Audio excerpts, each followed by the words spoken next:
kudus Tuhan yang ada di tempat ini. Di dalam nama Tuhan Yesus kami buka ibadah kami pada pagi hari ini.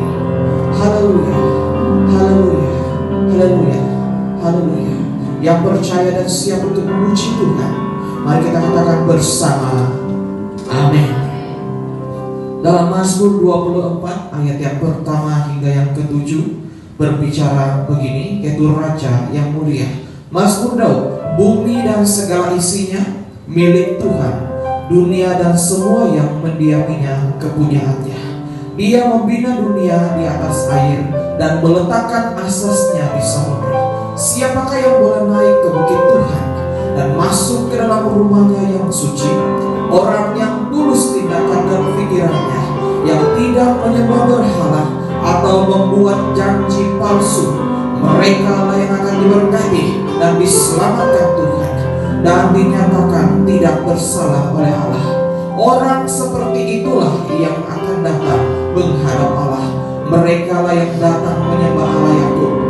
Bukalah pintu Saman Purba seluas-luasnya, Raja yang mulia akan masuk. Haleluya, amin. Firman Tuhan, mari kita memuji Tuhan. Kita angkat lagu pujian ini, Raja yang mulia.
Raja itu mulia, amin.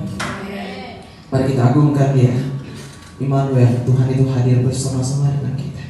Mari kita angkat penyembahan ini.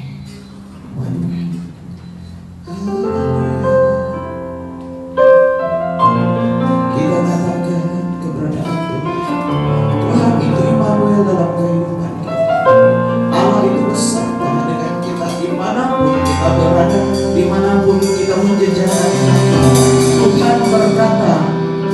Dia beserta dengan kita. Apapun yang kita lakukan, apapun yang kita rasakan, Tuhan berkata, jangan takut, jangan gentar. Allah menyertai, Tuhan sendiri menyertai. Mari kita elok-elokkan nama Tuhan, kita angkat lakukan nama Dia di hadapan Tuhan, masyurkan nama Tuhan saat ini.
kesembuhan, kesembuhan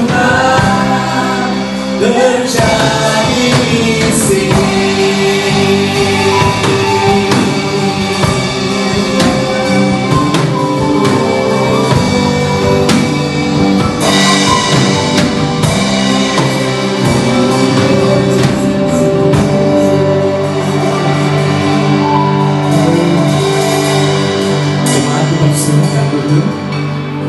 Sebelum kita mendengarkan firman Tuhan, mari kita persiapkan pribadi kita angkat lagu ini untuk mempersiapkan pribadi kita ya Tuhan, untuk kita mendengarkan firman Tuhan pada pagi hari ini. Indah pada waktunya Tuhan.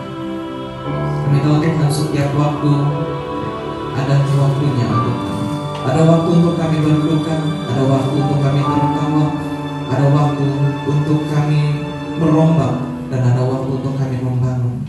Kami tahu Tuhan segala sesuatu yang kami lakukan itu ada waktunya Tuhan. Mari kita angkat penyembah di hadapan Tuhan. Ada waktunya Tuhan.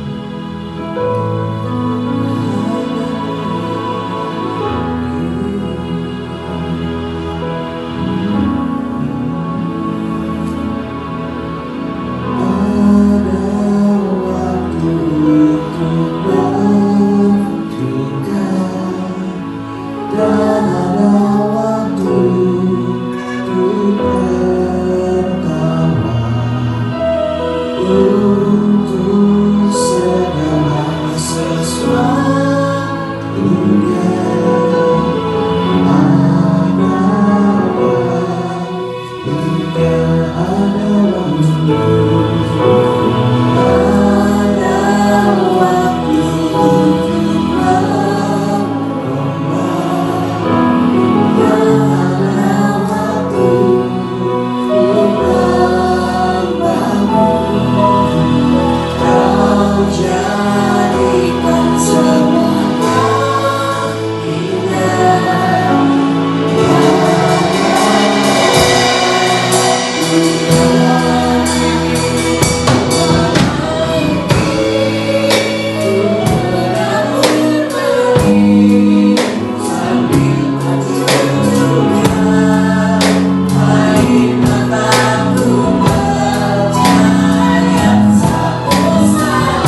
Silakan penyampaian firman Tuhan pagi hari ini dijemput Ibu Sufini.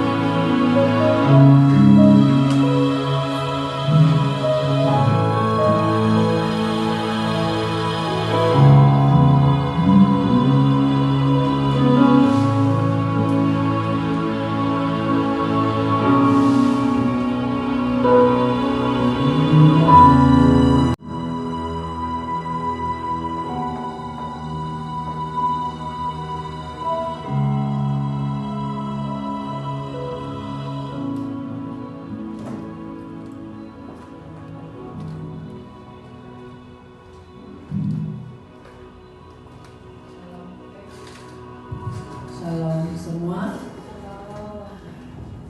Syukur puji Tuhan untuk kesempatan pada hari ini. Sekali lagi kita boleh berkumpul bersama-sama untuk dengan satu tujuan, itu adalah untuk memuji dan menyembah Tuhan. Tiba saatnya untuk kita belajar kebenaran firman Tuhan. Terima kasih untuk pastor yang sudah beri kesempatan pada saya untuk mengungsikan firman Tuhan pada hari ini. Macam saya ini orang jauh pula. Macam chips mau pula saya di sini.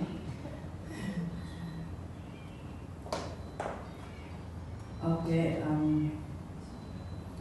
tapi tidak apa-apa. Kita bersyukur karena walaupun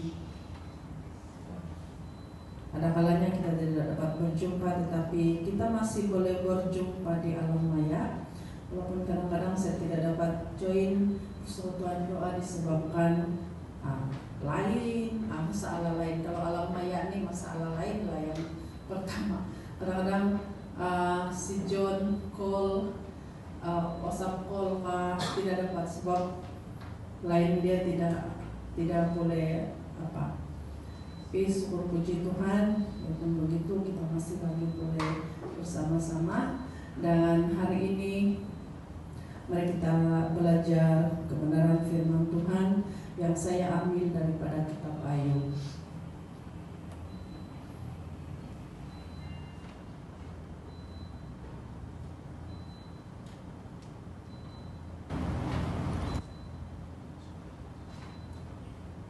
Saya percaya semua orang kenal dengan Ayub dan semua tahu cerita Ayub.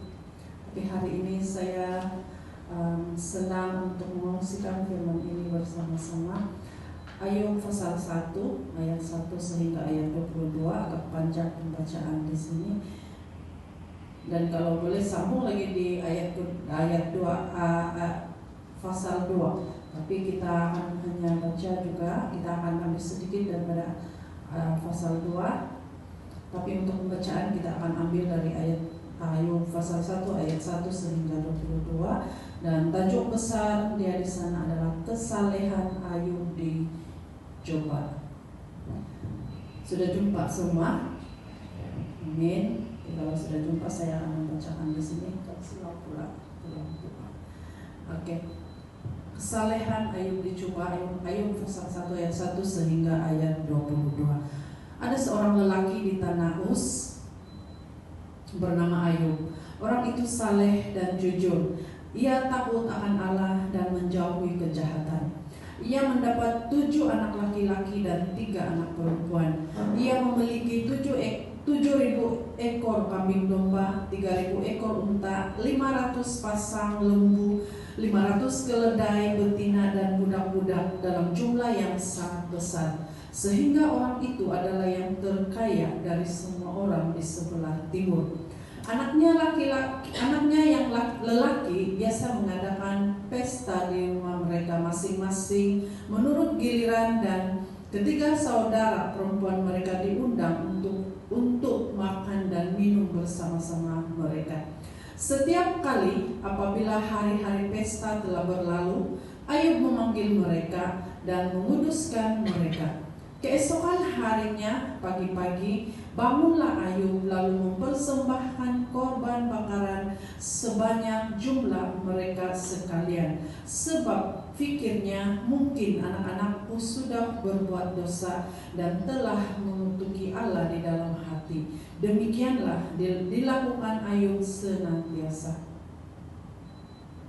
Pada suatu hari datanglah anak-anak Allah menghadap Tuhan, dan di antara mereka datanglah juga iblis. Maka bertanyalah Tuhan kepada iblis, "Dari mana engkau?" Lalu jawab iblis kepada Tuhan, "Dari perjalanan mengelilingi dan menjelajah bumi." Lalu bertanyalah Tuhan kepada iblis, "Apakah engkau memperhatikan hamba-Ku Ayub? Sebab tiada seorang pun di bumi seperti dia, yang demikian saleh dan jujur, yang takut akan Allah dan menjauhi kejahatan." Lalu jawab iblis kepada Tuhan, "Apakah dengan tidak mendapat apa-apa Ayub takut akan Allah? Bukankah engkau yang membuat pagar sekeliling dia dan rumahnya serta segala yang dimilikinya? Apa yang dikerjakannya telah kau berkati, dan apa yang dimilikinya makin bertambah di negeri itu. Tetapi ulurkanlah tanganmu dan jamalah segala yang dipunyainya. Ia pasti mengutuki engkau di hadapanmu." Maka firman Tuhan kepada iblis, "Nah, segala yang dipunyainya ada dalam kuasamu. Hanya janganlah engkau mengulurkan tanganmu terhadap dirinya." Kemudian pergilah iblis dari hadapan Tuhan. Pada suatu hari ketika anak-anaknya yang lelaki dan yang perempuan makan dan minum anggur di rumah saudara mereka yang sulung, datanglah seorang pesuruh kepada Ayub dan berkata, sedang lembu sapi membajak dan keledai-keledai betina makan rumput di sebelahnya, datanglah orang-orang Shiba menyerang dan merampasnya serta memukul penjaganya dengan pedang. Hanya aku sendiri yang luput, sehingga dapat memberitahukan hal itu kepada Tuhan. Sementara orang itu berbicara, datanglah orang lain dan berkata, api telah menyambar dari langit dan membakar serta memakan habis kambing domba dan penjaga-penjaga. Hanya aku sendiri yang luput, sehingga dapat memberitahukan hal itu kepada Tuhan. Sementara orang itu berbicara, datanglah orang dan berkata, orang-orang Kasdim membentuk 3 pasukan, lalu menyerbu unta-unta dan merampasnya serta memukul penjaganya dengan mata pedang. Hanya aku sendiri yang luput, sehingga dapat memberitahukan hal itu kepada Tuhan. Sementara orang itu berbicara, datanglah orang lain dan berkata, anak-anak Tuhan yang lelaki dan yang perempuan sedang makan dan minum anggur di rumah saudara mereka yang sulung. Maka tiba-tiba angin ribut bertiup dari seberang padang gurun. Rumah itu dilandanya pada 4 penjurunya dan roboh menimpa orang-orang muda itu, sehingga mereka mati. Hanya aku sendiri yang luput, sehingga dapat memberitahukan hal itu kepada Tuhan. Maka berdirilah Ayub, lalu mengoyak jubahnya dan mencukur kepalanya. Kemudian sujudlah ia dengan menyembah. Katanya, dengan telanjang aku keluar dari kandungan ibuku, dengan telanjang juga aku akan kembali ke dalamnya. Tuhan yang memberi, Tuhan yang mengambil. Terpujilah nama Tuhan. Dalam semuanya itu Ayub tidak berbuat dosa dan tidak menuduh Allah berbuat yang kurang patut. Mari kita melihat sedikit di dalam Ayub pasal 2 ayat 7 hingga ayat 13. Ayub 2 7 hingga 13. Ayub pasal 2 7 hingga 13. Ayat 7, kemudian iblis pergi dari hadapan Tuhan, lalu ditimpahnya Ayub dengan bara yang busuk dari telapak kakinya sampai ke batu kepalanya. Lalu Ayub mengambil sekeping beling untuk menggaruk-garuk badannya sambil duduk di tengah-tengah abu. Maka berkatalah istrinya kepadanya, masih bertekunkah engkau dalam kesalehanmu? Kutukilah Allahmu dan matilah. Tetapi jawab Ayub kepadanya, engkau berbicara seperti perempuan gila. Apakah kita mau menerima yang baik dari Allah, tetapi tidak mau menerima yang buruk? Dalam kesemuanya itu Ayub tidak berbuat dosa dengan bibirnya. Ketika sahabat Ayub mendengar tentang segala malapetaka yang menimpa dia, maka datanglah mereka dari tempatnya masing-masing, yakni Elifas orang Teman dan Bildad orang Suar serta Sofar orang Naaman. Mereka bersepakat untuk mengucapkan belangsungkawa kepadanya dan menghibur dia. Ketika mereka memandang dari jauh, mereka tidak mengenalnya lagi. Lalu menangislah mereka dengan suara nyaring. Mereka mengoyak jubahnya dan menaburkan debu di kepala terhadap langit. Lalu mereka duduk bersama-sama dia di tanah selama 7 hari 7 malam. Seorang pun tidak mengucapkan sepatah kata kepadanya. Karena mereka melihat bahwa sangat berat penderitaannya. Firman Tuhan mengatakan orang yang berbahagia adalah orang yang melakukan firman Tuhan dalam kehidupan sehari-hari. Oke, firman Tuhan hari ini sangat panjang pembacaan, tetapi kita tidak akan bahas satu persatu ayat, tetapi hari ini saya mengambil tema untuk sharing firman Tuhan hari ini adalah mempertahankan iman. Mempertahankan iman. Tapi sebelum itu mari kita berdoa terlebih dahulu. Tuhan, Allah Bapa kami dalam kerajaan surga yang kami kenal, kami sembah di dalam nama Tuhan Yesus Kristus. Kami sangat mengucap syukur untuk kesempatan hari ini Tuhan. Sekali lagi kami boleh belajar, kami boleh mengenal Engkau melalui firman-Mu pada hari ini. Dan kami mau berdoa menyerahkan waktu dan tempat ini ke dalam tangan Tuhan. Bahkan untuk setiap jemaat yang sudah hadir, Tuhan Engkau memberkati mereka. Bahkan untuk saya sendiri, Tuhan yang Engkau percayakan hari ini untuk mengungsikan firman Tuhan Yesus, Engkau berkati, sembunyikan saya di belakang salib-Mu agar apapun yang sudah Engkau berikan persiapan kepada saya untuk mengungsikan firman pada hari ini, itu akan dapat memberkati semua jemaat, bahkan dapat memuliakan Tuhan. Tuhan Yesus, kami serahkan waktu ini ke dalam tangan-Mu, dan biar kuasa Tuhan yang bekerja di atas setiap kami, sehingga firman Tuhan yang kami belajar hari ini itu akan terus-menerus menjadi kekuatan di dalam kehidupan kami, dalam kami menjalani hidup kami hari demi hari. Tuhan Yesus, terima kasih, kami mau berdoa dan bersyukur hanya dalam nama Tuhan Yesus Kristus, Tuhan dan Juru Selamat kami yang hidup. Amin. Oke, pembacaan kita sebentar tadi itu sangat panjang. Kenapa saya ambil pembacaan itu? Karena dengan tema hari ini mempertahankan iman.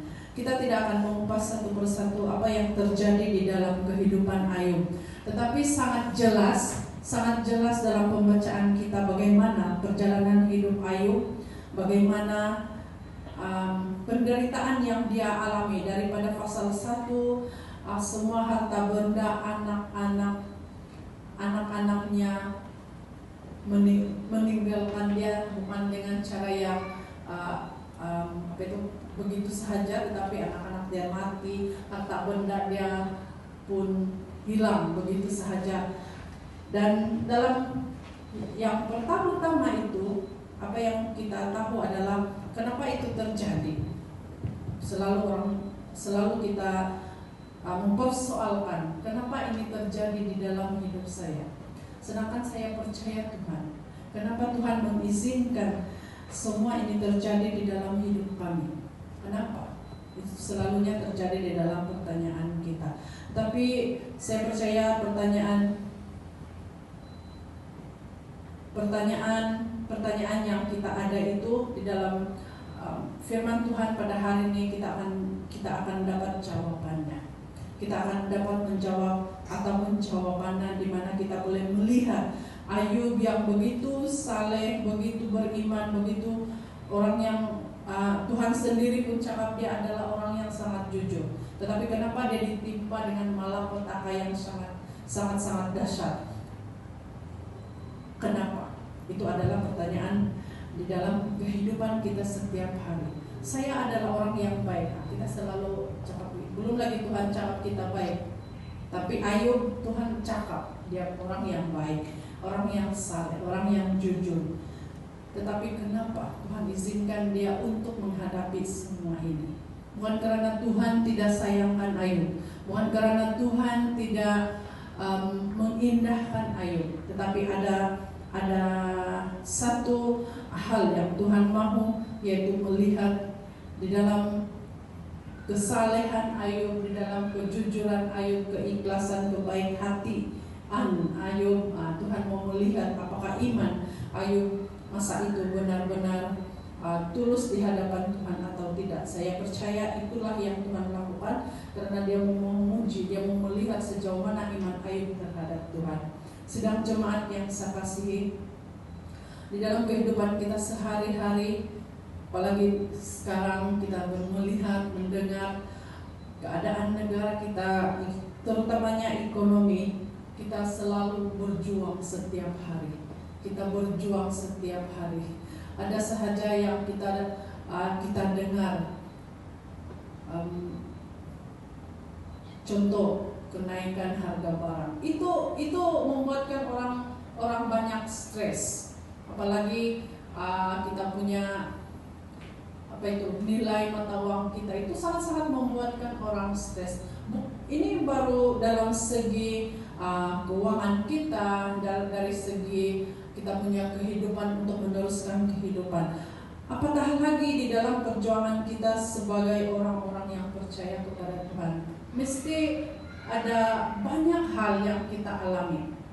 Selalunya orang kejam, orang akan mengecam kita. Orang melihat orang yang percaya selalu berada di gereja, orang yang percaya selalu melayani, kita selalu melayani, selalunya kita akan dikecam.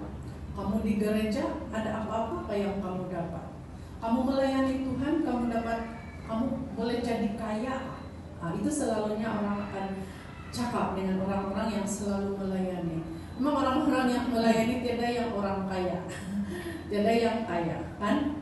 Kalau yang kaya itu adalah dia punya berkat, satu bonus untuk dia. Tetapi kita jarang mendengar orang yang melayani ini adalah orang yang terkaya. Tetapi kita melihat Ayub, dia adalah orang yang sangat banyak harta, dan dia sangat jujur dan sangat beriman kepada Tuhan.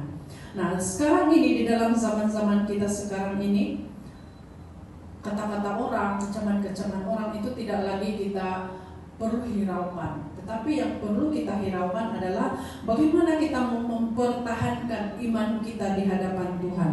Dan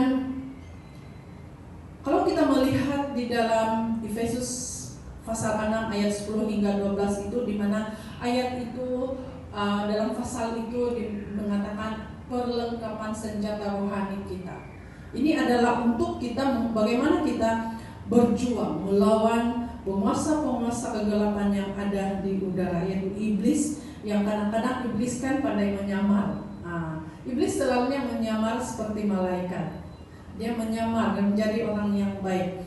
Dan banyak janji-janji yang kita dapat yang dapat membuatkan kita jauh daripada Tuhan. Jadi bagaimana kita mempertahankan iman kita kepada Tuhan Yesus? Itu adalah perjuangan kita sebagai orang yang percaya kepada Tuhan. Perjuangan itu adalah perjuangan kita. Askar sedang berjuang untuk memberi keselamatan kepada negara. Tetapi kita ini adalah askar-askar Kristus, di mana kita bagaimana kita boleh mempertahankan iman kita kepada Tuhan dengan banyak cabaran, banyak tentangan dalam hidup kita, banyak sangat cabaran, banyak sangat tentangan dalam hidup kita. Dan kenapa saya mengambil kenapa saya mengambil dalam ayat Ayub? Karena saya melihat Ayub dapat mempertahankan iman dia kepada Tuhan. Ayub dapat mempertahankan iman dia kepada Tuhan walaupun banyak penderitaan yang dia alami. Semuanya hancur, keluarga meninggalkan, bahkan istrinya pun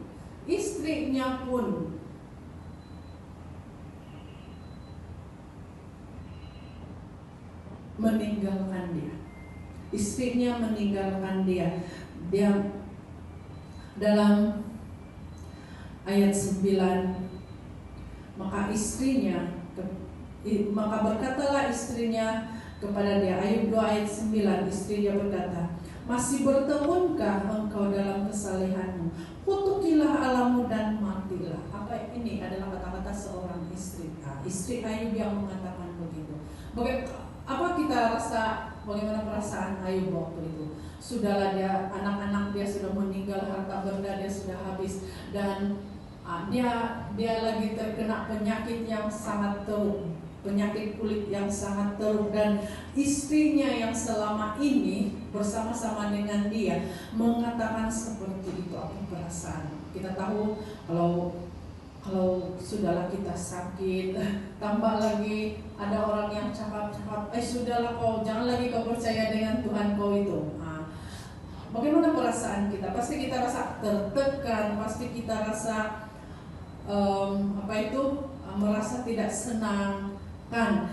Dan itulah yang dialami oleh Ayub. Tetapi satu contoh yang harus kita teladani daripada Ayub adalah dia dapat mempertahankan iman dia dalam keadaan Ayub yang sangat parah. Belum pernah, mungkin saya rasa belum pernah lagi ada orang yang separah Ayub. Belum pernah ada orang yang penderitaannya separah Ayub yang Ayub alami di dalam kehidupan dia. Belum pernah lagi kita melihat, mendengar, kalaupun kita melihat penderitaan orang, dia hanya sakit, keluarganya masih ada, harta benda ataupun rumah masih ada. Tetapi Ayub mengalami semuanya, semua segala penderitaan yang ada, semua segala tantangan yang ada. Nah, dalam keadaan yang Ayub yang sangat parah, satu persatu ahli keluarga meninggalkan dia, tapi iman dia tetap pertahankan kepada Tuhan. Di dalam Ayub pasal 1 ayat yang terakhir itu, dalam kesemuanya itu Ayub tidak berbuat dosa dan tidak menuduh Allah berbuat yang kurang patut. Ayub tidak menuduh. Ayub tidak menuduh Tuhan. Ayub tidak mengeluh, walau sekecil apapun keluhan, tidak pernah Ayub mengeluh. Kita selalunya mengeluh. Kenapa? Itulah keluhan yang selalu keluar daripada mulut kita. Persoalan ini yang kita persoalkan adalah kenapa? Kenapa? Nah, selalu ada persoalan seperti itu.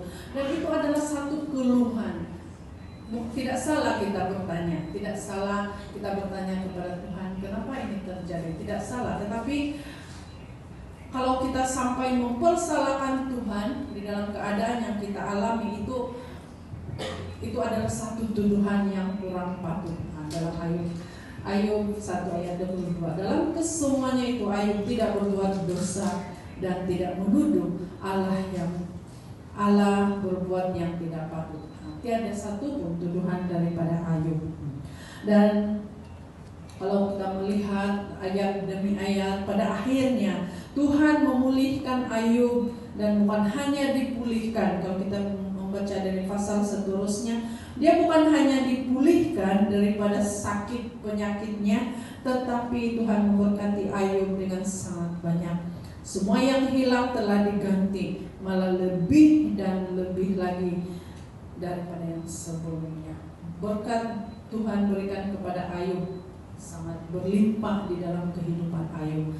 Nah, dalam menghadapi banyak ujian kehidupan kita di zaman-zaman sekarang, di akhir-akhir zaman ini, seperti yang saya katakan tadi, Ayub patut dijadikan teladan untuk kita tetap bertahan di dalam iman kita. Ayub seorang yang saleh. Banyak contoh badai kehidupan. Contohnya dalam keuangan, pekerjaan, kesehatan, keluarga, dan banyak lagi. Itu adalah tantangan-tantangan yang kita hadapi. Kebiasaan, tantangan-tantangan kehidupan kita yang kita alami, yang akan kita hadapi sepanjang kita masih hidup. Selama kita masih hidup, kita akan mengalami berbagai-bagai tantangan di dalam kehidupan, keuangan, pekerjaan, kesehatan, keluarga, dan banyak lagi. Itu sahaja yang kita akan alami. Kita akan alami seperti itu. dan yang sangat-sangat memberi pengaruh di dalam kehidupan kita adalah keuangan. Sangat mempengaruhi kehidupan kita adalah keuangan. Kita selalu dengarkan uang bukan segalanya, tapi segala-galanya memerlukan uang. Apalagi kalau kita hidup yang di bandar, orang bilang. Tetapi beberapa bulan saya di kampung kan sama saja. Sama saja. Orang bilang di kampung cimat sikit. Ya, mungkin ada benar dia juga lah. Sebab kalau saya pergi laut, saya dapat cari dapat cari siput ke apakah itu saya tidak beli. Tetapi untuk keperluan-keperluan yang lain perlu dibeli. Bayangkan saya pergi di Pekan Sikwati, pergi Tamu Sikwati tidak sampai 1 jam, hampir 100 ringgit dipakai. Tidak tahu apa dibeli, nampak-nampak makanan saja semua. Jadi tidak sama saja sebenarnya sekarang. Kalau di kampung kah, di bandar kah, terlebih lagi di bandar. Masuk tandas pun kita perlukan duit kalau di bandar. Jadi itulah saya katakan bahwa keuangan ini adalah sangat mempengaruhi kehidupan kita sangat banyak dalam keuangan. Bagi yang tidak bekerja, yang tiada pekerjaan, sangat-sangat terbeban. Bagaimana dia mau, kalau yang masih bujang, bagaimana saya hidup begini kalau saya tidak ada pekerjaan? Apalagi kalau yang sudah berkeluarga dan sudah mempunyai anak. Keuangan itu sangat penting, biarpun keuangan orang bilang bukan segala-galanya, tetapi segala-gala yang kita perlukan itu memerlukan keuangan. Kita tidak boleh nafikan bahwa uang ataupun keuangan ini adalah satu hal yang sangat mempengaruhi, yang memberi tekanan, memberi kita tentangan dalam hidup kita. Bayangkan kalau kita tiada duit, anak kita sakit. Kalau orang yang sudah berkeluarga, dia akan memikirkan bagi anak makan, keluarga makan. Apalagi kalau anak sakit. Kalau saya dulu kan pernah abang saya cakap lucu ada, tapi bikin panas pun ada. Dia cakap kau itu di rumah saja tidak payah pun ada duit. Apa perasaan saya waktu itu anak masih baby lah kan. Saya cakap dengan dia, apa macam kau boleh cakap begitu? Sedangkan saya ada anak. Ya memang tanggung jawab untuk mencari keuangan itu memang bukan suami saja kan. Tapi kalau yang ibu-ibu tidak bekerja ini kan dia akan memikirkan kalau anak sakit tiada simpanan di rumah kan, kita mesti ada simpan di rumah walaupun sedikit untuk emergency. Kalau tiba-tiba anak sakit kah, pergi klinik begitu, selalunya begitu. Tetapi dia cakap saya begitu, oh di rumah saja bah, tepayalah kau ada duit. Kelucuan pun ada, tapi saya macam rasa panas dan siapa bilang orang yang di rumah saja tidak memerlukan duit kan? Memang sangat perlu duit untuk yang emergency punya. So itulah kenapa keuangan sangat mempengaruhi kehidupan kita. Kalau kita tiada duit, kalau yang di bandar masuk tandas tiada duit di pocket, kau tidak dapat masuk tandas, kan? Kalau di kampung boleh saja. Kalau di kampung boleh saja, tetapi kalau kita hidup di bandar, memang ada beza dia, tapi perbezaan yang hanya sedikit sahaja. Jadi tantangan dalam kehidupan kita, dalam kehidupan secara pribadi adalah dalam keuangan, pekerjaan, kesehatan dan keluarga. Tapi tantangan di dalam iman kita itu adalah bukan dari semua ini. Biarpun ada berkait rapat, tetapi bila kita tidak mempertahankan iman kita ketika kita menghadapi segala kesulitan, di sana iblis akan datang. Kan seperti yang kita baca sebentar tadi, iblis sendiri yang minta izin dengan Tuhan. Dia minta izin dengan Tuhan untuk mengganggu kehidupan Ayub. Dan kita boleh pikir, kalau bila kita menghadapi, adakah Tuhan mengizinkan iblis untuk menyerang saya? Di mana kita boleh rasa waktu sebenarnya waktu saya persiapkan firman Tuhan kan, saya macam ditegur, sebab Ayub yang begitu banyak penderitaan yang dialami, tidak sedikit pun dia mengeluh kepada Tuhan. Tetapi secara jujur dalam kehidupan kita akan selalu bertanya, Tuhan, kenapa ini terjadi? Tidak salah kan, pastor? Tidak salah kan kita tanya dengan Tuhan? Tidak salah. Tetapi bila kita bertanya kepada Tuhan dengan seperti menuduh Tuhan, itu adalah salah. Kita tidak salah untuk bertanya kepada Tuhan, kenapa ini terjadi dalam hidup saya? Tidak salah. Tetapi bila pertanyaan kita itu seperti tuduhan, kenapa buat Tuhan begini? Itu adalah tuduhan, itu adalah salah di mata Tuhan. Tapi Ayub tidak berkata sedemikian. Satu kata-kata pun Ayub tidak berkata seperti itu. Nah, apa yang kita mampu lakukan di dalam bertahan dan keluar dari badai kehidupan ataupun badai yang menghalangi hidup kita, badai yang kita hadapi di dalam kehidupan kita dengan baik, dan kita dapat meraih hadiah daripada Tuhan. Semua orang maukan hadiah. Apa yang kita dapat bila kita dapat mempertahankan iman kita, pada akhirnya kita akan dapat meraih hadiah yang Tuhan sudah sediakan bagi kita, yaitu mahkota kehidupan. Bagaimana kita ataupun apa yang harus kita lakukan untuk mencapai mahkota kehidupan? Semua orang maukan mahkota kehidupan, hidup yang kekal di hadapan Tuhan. Banyak yang kita boleh buat, tetapi saya mengungsikan ada 3 hal yang saya percaya ini sangat penting untuk kita semua. Tidak perlu banyak, kalaupun satu pun kalau kita tidak dapat buat, itu hanya akan membebankan kita. Kita boleh mendapat mahkota kehidupan kita daripada Tuhan. Yang pertama yaitu sentiasa hidup dengan iman. Sentiasa hidup dengan iman. Yang kedua, tidak melepaskan keyakinan kita. Ini yang selalunya terjadi di dalam kehidupan kita. Bila kita dapat bermacam-macam pergumulan, kita akan melepaskan keyakinan kita.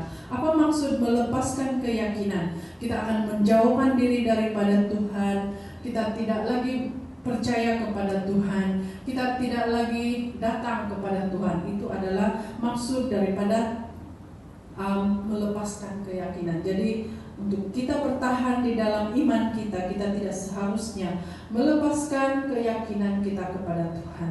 Dan yang ketiga, tidak memundurkan diri dari persekutuan bersama Tuhan. Ini banyak terjadi. Ini nasihat firman Tuhan, bukan hanya untuk semua, tetapi untuk diri saya sendiri juga. Sebab kita tahu dalam kehidupan kita, setiap hari kita akan hadapi banyak tantangan dalam hidup kita. Yang kadang-kadang kita rasa, saya melayani, tapi ini yang saya apa? Kalau saya tidak melayani, kita selalu melihat orang yang tidak melayani, orang yang tidak percaya kepada Tuhan. Hidup mereka sangat, kita nampak dari luaran hidup mereka sangat gembira, bahagia, penuh dengan sukacita. Tetapi kita tidak tahu di dalamnya, kita tidak tahu dalam hatinya, dalam kehidupannya, apakah ada damai? Apakah ada damai? Jadi maksud tidak mengundurkan diri dari persekutuan bersama Tuhan adalah tidak meninggalkan Tuhan. Tuhan tidak pernah meninggalkan kita. Janganlah kita meninggalkan Tuhan dalam apapun pergumulan yang kita hadapi. Sebenarnya bukan mudah untuk kita lakukan 3 hal ini. Sangat simpel sebenarnya, tetapi sangat tidak mudah untuk kita lakukan. Saya percaya di dalam kita mempertahankan iman, kita hidup dengan iman, ini sangat tidak mudah dilakukan sebenarnya, sangat tidak mudah dilakukan. Kita masih manusia, kita masih kita masih mempunyai daging, masih mempunyai keinginan hidup seperti orang lain. Ini sangat-sangat tidak mudah untuk kita lakukan. Tapi satu yang pasti, bila kita mempraktikkan, bila kita praktikkan dalam hidup kita, dan kita akan mengalir saja di dalam Tuhan, kita boleh melakukannya. Kita boleh melakukan. Jangan yang orang bilang perubahan, jangan kita membuat perubahan yang orang bilang drastik, tetapi secara perlahan-lahan kita pasti dapat melakukannya. Jangan yang terburu-buru. Jangan yang terus terburu-buru, tetapi firman Tuhan mengatakan lakukanlah dengan seadanya kita dan berserah kepada Tuhan. Dan satu hal yang pasti, bila kita sentiasa berserah kepada Tuhan, kita pasti boleh melakukannya. Berserah, kita berserah saja kepada Tuhan. Ketiga hal ini kita boleh melakukannya. Kita berserah dan bukan menyerah. Kita berserah tetapi jangan menyerah. Jangan menyerah kepada keadaan. Kita berserah kepada Tuhan tetapi jangan menyerah kepada keadaan. Dan agar kita dapat tetap bertahan dalam iman seperti Ayub, kita akan mendapat mahkota kehidupan yang Tuhan janjikan kepada kita. Cepat atau lambat, kita pasti akan dapat mahkota kehidupan yang Tuhan janjikan kepada kita. Bila mana kita melakukan kehendak Tuhan di dalam hidup kita, bila mana kita tetap setia sampai akhirnya, bila mana kita dapat mempertahankan iman kita di dalam Tuhan, dalam apapun badai hidup yang melanda kita. Sebab badai pasti berlalu. Suka betul saya cakap ini. Suka betul saya cakap ini, badai pasti berlalu ini. Sebab kita yakin dan percaya bahwa bila kita berserah kepada Tuhan, menyerahkan seluruh hidup kita kepada Tuhan, kita percaya apapun yang kita hadapi itu pasti akan berlalu. Karena Tuhan tidak pernah meninggalkan kita. Tuhan sentiasa ada dalam hidup kita, di dalam keluarga kita, dan Tuhan sentiasa memberikan masa depan yang baik bila kita sentiasa berserah kepada Tuhan. Amin. Firman Tuhan, semoga firman Tuhan memberkati kita semua, dan biar firman Tuhan ini terus-menerus menjadi kekuatan di dalam kehidupan kita sehari-hari, menghadapi hidup kita hari demi hari. Mari kita berdoa. Kami bersyukur kepada Tuhan.